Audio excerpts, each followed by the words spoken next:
Joël m'a envoyé un texte sur un livre sur la méditation et moi personnellement je ne sais pas ce que c'est que méditer. Ah.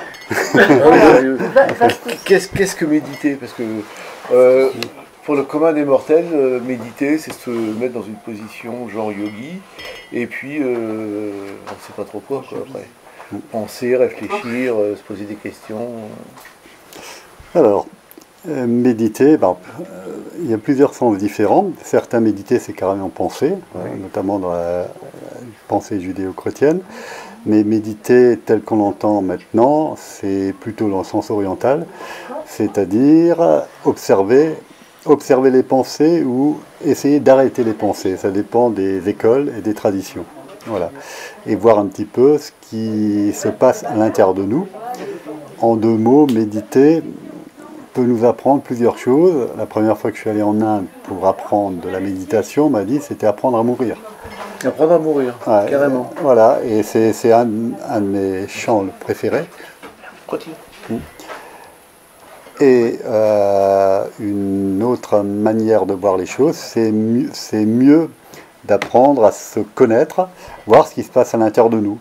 Donc méditer dans certains sens oriental, comme effectivement dans le bouddhisme, c'est plus voir un petit peu le flux de nos pensées, tout ce qui se passe à l'intérieur de nous, ça ne s'arrête pas qu'aux pensées, à nos sensations, etc. Mais ça peut aussi être dans d'autres traditions, comme par exemple dans l'Inde, aller beaucoup plus loin, voir qu'est-ce qui se passe, est-ce qu'il se passe encore quelque chose quand on arrête de penser. Et là, effectivement, certaines techniques de méditation nous apprennent comment arrêter au moins pendant un certain temps, puisque c'est impossible pendant trop longtemps. Voilà, qu'est-ce qui se passe, disons, derrière les pensées? Est-ce qu'il y a autre chose? Est-ce qu'il y a autre chose, d'accord. Voilà. Et dans la conception chrétienne, alors, quand quelqu'un médite, on a l'impression que c'est une prière qui est répétée un petit peu à la tibétaine, comme un moulin à prière.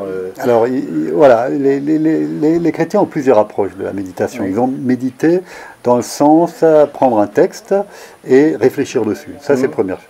La Lectio Divina se rapproche beaucoup des approches de méditation avec objet indienne, dans lequel on va aller un petit peu moins loin, on va prendre un texte et on va à un certain moment se focaliser par exemple sur une phrase, si elle nous parle, sur un mot, et là on rejoint les techniques orientales, on va répéter comme un japa, donc toujours la même chose, et tous, les orientaux comme les occidentaux, arrivent à la même conclusion. À un certain moment, il y a quelque chose qui se passe. Voilà. Et il y a quelque chose qui se passe parce que, disons, notre machine à penser, qui en fait recouvre autre chose à l'intérieur de nous, s'arrête. Mais il y a une petite subtilité. Un stade qui passe, un stade supérieur. Il y a quelque chose qui se passe. Ouais. Maintenant, tout dépendra, et c'est là la grande subtilité où quelquefois on peut se planter. Il y a effectivement, disons, l'intention de départ qui va compter. Oui. Si on cherche Dieu, on va aller dans la direction de Dieu. Si quelque part, en fait, on n'est pas dans une intentionnalité vers un absolu ou quelque chose de plus grand, on peut même tomber dans le nihilisme. Oui. Parce que, c'est ce qui m'avait, en tant qu'éditeur, un petit peu pas choqué, mais retenu par rapport au titre, parce que trouver Dieu ou le néant. Je me suis dit, ça va pas aller, parce que les gens vont pas aimer ce genre de direction complètement opposée qui risque de les perdre. Mais dans l'esprit du livre, je le comprends mieux, en fait. Voilà, il y a le père Verlingue, qui avait écrit un petit best-seller qui s'appelait L'expérience interdite. Il parle de ça. Et lui, avant qu'il soit prêtre, il était un petit peu comme tous les jeunes des années 60-70. Il est parti en Inde, un petit peu côté Babacool, et il a rencontré certains maîtres indiens qui pratiquaient le japa, mais pour l'adapter grosso modo à l'esprit occidental, qui à l'époque était très anti-chrétien, on enlevait tout le côté sacré. Ce qui fait que on se contentait de répéter souvent une seule syllabe. Effectivement, ça amène un très grand calme mental, donc déjà là c'est gagné, mais si on se contente que de ça, à certains moments, la conclusion du père Verlingue, c'est on arrive au néant, il n'y a rien. Il n'y a rien. Il n'y a rien, voilà. Oui, mais est-ce que rien n'est pas plein de tout? Disons, je pense que celui qui trouve le plein de tout, c'est celui qui a une intentionnalité vers du sacré au départ. C'est pour ça que moi, les premiers maîtres que j'ai rencontrés, qui m'ont appris notamment selon Patanjali, qui est la méditation qui vise à aller vers Dieu, hein, même si on ne peut pas le faire volontairement. En tout cas, l'impulsion de départ est vers là. On m'a prévenu, attention, il faut que l'objet de méditation soit sacré. S'il n'est pas sacré, on va dans le nihilisme. Et ça, j'ai beaucoup médité dessus, et avec tout ce que j'ai vu par la suite, j'ai vu qu'ils avaient raison, dans la mesure où, bon, il y a l'expérience de Verlingue, mais il y a aussi d'autres personnes qui ont essayé de méditer sans intentionnalité sacrée, et ils n'ont rien trouvé. Ils ont juste trouvé le vide. Si on cherche le vide, on trouve le vide. Et qu'est-ce que c'est que le vide, justement? Bah, le vide, pour certains, ça peut être même pire, ça peut être le néant. C'est-à-dire le vide, il y a encore une idée d'espace. Ouais. Mais le néant, il n'y a plus rien du tout. Il n'y a même plus d'espace. Il n'y a même plus d'espace. Voilà. Et donc là, on a tout perdu, quoi. Voilà. Parce que je ramène ça à des expériences qui ont été menées par des gens qui faisaient des corporations. Et certains se retrouvaient dans un univers où il n'y avait rien. Ils y étaient pourtant. Et ils étaient perdus parce qu'il n'y avait rien. C'est-à-dire où qu'ils regardent, quoi qu'ils voient, il n'y avait rien. Mais pourtant, ils étaient quand même, eux, présents. Alors ça peut même arriver quand on a une intentionnalité vers le sacré. Ça rentre en fait dans la décomposition des niveaux de méditation, où à certains moments, on va se retrouver dans des états. Hein, donc c'est des états, hein, disons, qui vont se présenter. Et ces états, c'est un petit peu comme, disons, dans la physique, ça se fait un petit peu par saut quantique. C'est-à-dire, il y a des moments où en fait, il y a plus, on a l'impression qu'il n'y a plus rien, et d'un coup, on se retrouve ailleurs. C'est un petit peu comme quand on passe de l'état de veille à l'état de rêve, où, hop, c'est comme si on tombait, et on se retrouve dans un nouvel univers, le rêve. Après, il y a un autre état, bon, beaucoup, disons, ne le perçoivent pas, mais l'état de sommeil sans rêve, ou pareil, c'est un sorte de saut, voilà. Et en méditation, on peut vivre des sauts comme ça. Hein, on voit d'abord les pensées, etc., sensations corporelles. À certains moments, on prend de la distance de tout ça, et on va se retrouver dans des états dans lesquels on va se trouver, mais sans nos attributs, disons, qui font notre personnalité. Il y a des attributs en termes de qui nous sommes, notre genre, ce que l'on fait, notre corps aussi. Et pour avoir une bonne idée de ce que ça peut être, c'est un petit peu des états qu'on retrouve le matin quand on se réveille, après une bonne nuit de sommeil. Oui, on est un petit peu entre deux mondes. On est entre deux mondes, on n'a pas encore de corps, on n'existe pas encore. Et à ce niveau-là, disons, on voit qu'il y a une conscience qui préexiste, qui est là, mais on n'est pas encore nous. Et donc on sait qu'on peut exister sans être nous. Voilà, il faut revenir, réincorporer tout ça, et voilà, et on s'habille, tout ça. Voilà, et on s'habille, disons, de notre personnalité, etc. Donc on retrouve des attributs. Et là, on touche vraiment, disons, le nœud du système, et on reboucle un petit peu avec ce qu'on m'avait dit au départ, la méditation, c'est apprendre à mourir. Bon, naturellement, toutes les écoles disent pas ça, hein, mais certaines m'ont dit ça, c'est qu'effectivement, qu'est-ce qui se passe quand on meurt? On perd notre corps. D'accord, déjà le corps à certains moments, voilà, nos pensées, tout ce qu'on a, mais est-ce qu'il y a quelque chose qui préexiste? Et de notre vivant, grâce à la méditation, on peut toucher un tout petit peu, disons, l'état, disons, qui va être au moment où on perd ces attributs qui font de nous une personnalité, qui font de nous qui nous sommes, mais on constate, et ça c'est le côté, bon, c'est pour ça que c'est intéressant de partager, il reste quelque chose. Et ça c'est formidable. C'est-à-dire, il n'y a pas rien. Il n'y a pas rien. Il n'y a pas rien. Non, mais on ne sait pas ce qui reste. C'est ça qui est étrange. Alors, ce qui est paradoxal, c'est qu'en méditation, quand on va en méditation profonde, disons, on a deux choses. On a une première où, effectivement, on peut trouver ce qui reste quand tout est perdu. C'est-à-dire qu'il n'y a plus rien. C'est-à-dire, il y a ce fameux saut dans le vide, qui fait très peur, d'ailleurs, quand on n'est pas habitué. Hein, disons. On peut avoir quelquefois des expériences comme ça spontanément, hein, ceux qui ont des morts imminentes, etc.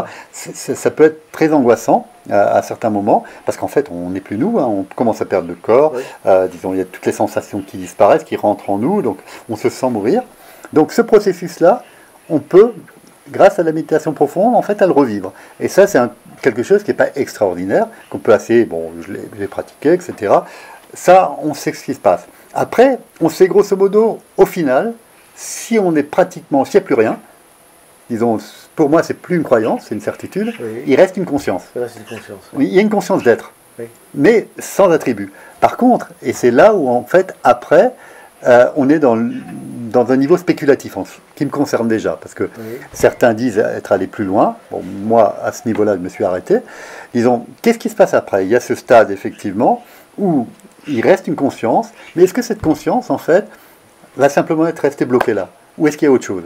Et c'est là où on rentre dans les religions. Certains vont dire, elle va se réincarner dans un autre corps, théorie de la réincarnation. Oui.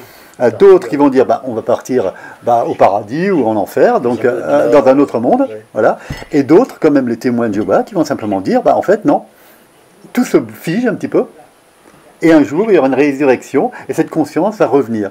Et en fait, ce qui est intéressant, c'est qu'on voit quand on reste dans ces théories, on peut reboucler avec tout ce qui existe, dans toutes les religions qui existent. Et là où il y a l'incertitude, et c'est là où c'est passionnant, et là où je n'ai pas la réponse, c'est, voilà, j'ai la certitude qu'il reste une conscience, mais après, le devenir de cette conscience, est-ce qu'à certains moments, en fait, c'est comme avec Alan Watts, hop, c'est une nouvelle étoile qui va naître, et un nouveau regard sur le monde qui va arriver avec un nouveau, des yeux d'un bébé qui va s'ouvrir, et on va revenir par là, ou est-ce qu'en fait on va revenir dans un autre monde, ou est-ce qu'en fait on va attendre, dans la plénitude, comme dans un bon rêve, etc., jusqu'à un certain moment, une résurrection. C'est ça le grand mystère. Ou est-ce qu'il n'y a rien? Je ne pense pas, puisqu'en fait, il n'y aurait pas cette conscience. Il n'y aurait pas cette conscience. Voilà. Et naturellement, après, certains pourraient dire, mais bon, au niveau purement médical, ça peut être quelque chose de chimique. Voilà. Le cerveau, à certains moments, rentre dans un mode chimique, et on est dans une sorte d'état second, etc. Bon, là, c'est vrai qu'il n'y a pas de preuve scientifique en tant que telle. Par contre... Il y a une preuve expérimentale quand même, avec des EMI, des choses comme ça. Voilà, il y a ce genre de choses, mais on peut toujours critiquer. Certains disent, les EMI, c'est simplement au niveau du cerveau, quand on voit le tunnel. Ouais. En fait, voilà, il y a tous les influx nerveux qui sont en train de finir dans une sorte... Voilà, ça ressemble à un tunnel. Mais moi, je crois autre chose à ce que dit Durkheim. Durkheim, en fait, parle d'expérience nouméale. Et une expérience, en fait, de profondeur va rester toute sa vie. Et ça n'aura pas, effectivement, la même valeur qu'une expérience purement psychologique, où, effectivement, c'est quelque chose de chimique en nous, où, grosso modo, ça ne nous marque pas autant. Moi, je me souviens d'expériences beaucoup plus jeunes, en fait, qui m'ont complètement marqué, ou d'autres en méditation qui m'ont complètement marqué, où je sais que c'est pas simplement... un petit truc chimique comme ça. Ça marque à tout jamais. Ça marque à tout jamais. Absolument. Voilà, c'est la seule, disons, c'est le seul critère que l'on peut donner pour essayer de convaincre les autres que c'est effectivement pas simplement le fruit d'un petit peu de chimie ou pas, quoi. Mais tous ceux qui ont fait cette expérience, en fait, après ont cette certitude et on est quand même suffisamment nombreux pour en témoigner. Voilà. D'accord. Donc le livre que vous avez écrit parle de tout ça, l'expose, le clarifie.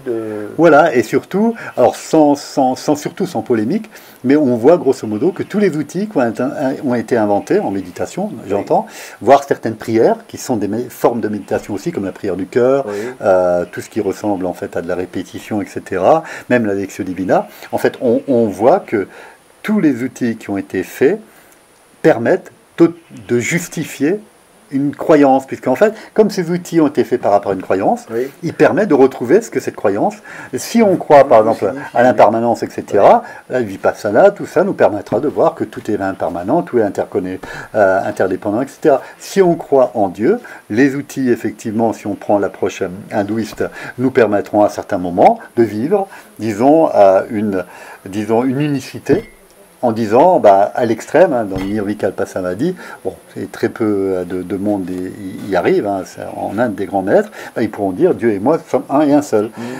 Mais dans leur croyance. Voilà. Par contre, dans d'autres approches, comme chez les chrétiens, on arrivera à la communion. C'est-à-dire, en fait, il y a l'être, il y a Dieu, donc il y a un fossé ontologique entre les deux dans cette croyance-là. Par contre, on peut communier, on retrouve l'unicité. Et donc, en fonction de la croyance, disons, l'outil qu'on va utiliser va auto-justifier cette croyance. Mais attention, je ne pense pas que les religions étaient malhonnêtes en faisant des outils qui autofilent, mais c'est normal. Disons, ils ont essayé de trouver, disons, des approches qui permettent effectivement d'aller dans le sens de leur propre croyance. Et là, ça marche. D'accord. Ça marche. Donc, pour résumer, votre livre, c'est une méditation sur la méditation, en fin de compte. On pourrait dire ça comme ça. Presque, oui, en prenant beaucoup de recul. En prenant beaucoup de recul. Et surtout, la particularité, c'est d'avoir essayé depuis très longtemps d'aller pendant des années à fond dans chacune des méditations ou prières pour voir ce que ça donne. Voilà. Et donc, effectivement, en restant très modeste, il y a quand même certaines choses, disons, que j'ai pu vivre dans les trois... Justement, à titre personnel, qu'est-ce que ça vous apporte? Moi, quelle est votre théorie définitive, ou tout au moins la théorie actuelle que vous privilégiez?